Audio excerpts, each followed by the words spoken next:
सारंग केॾां पियो वञी? मानी कोन खाईंदे छा? मानी खाइण जो मूड त हुयो, पर खूहनि जो कमु मुकमल थी वियो आहे। हा त पोइ छा थी पियो? मानी त खाई वञ।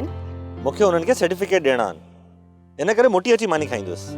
मतलब त खूहनि जो कमु ख़तम, ईअं न?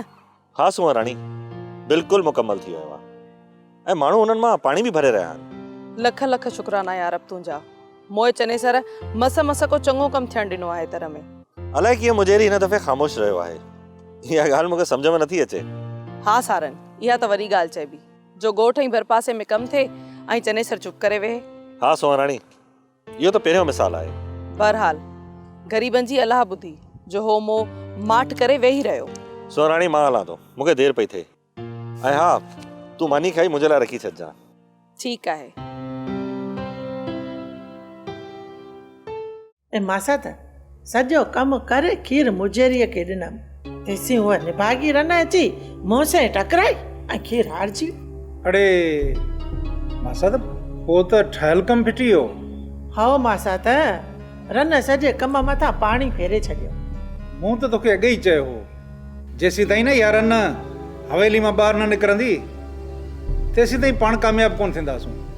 हाओ मासा त ए हाणे हिन रन जो बिलो सिगो कंजसि।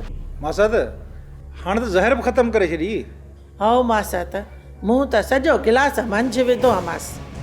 ई सोचियो हुअमि त इत जो इत फतकी दम ॾींदो। मासा त वाकई थिए बि ईअं हा, अहिड़ो ख़तरनाक ज़हर हो पर अजायो ज़ाया थी वियो।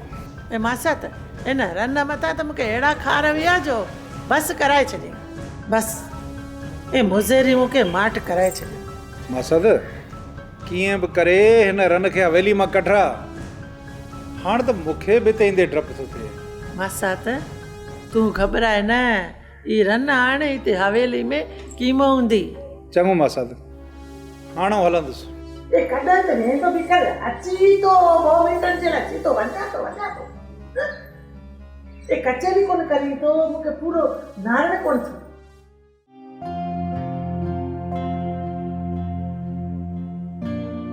ओ अब्बा तू जड़ियो आई का? ए अब्बा बीबी आऊं अचां थी। ए मुझे बच्चे सा कहिड़ो हिजाब है? आऊं अचां थी, 1 मिंट। ए अब्बा, ए अब्बा जरा गुस्सा ताई। आओ मासी आओ।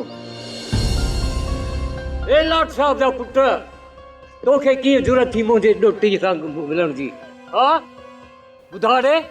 सोप सीरियल सारंग जा तमाम एपिसोड्स ॾिसो HD क्वालिटी में। विजिट करियो असांजो YouTube channel Sindh TV HD drama.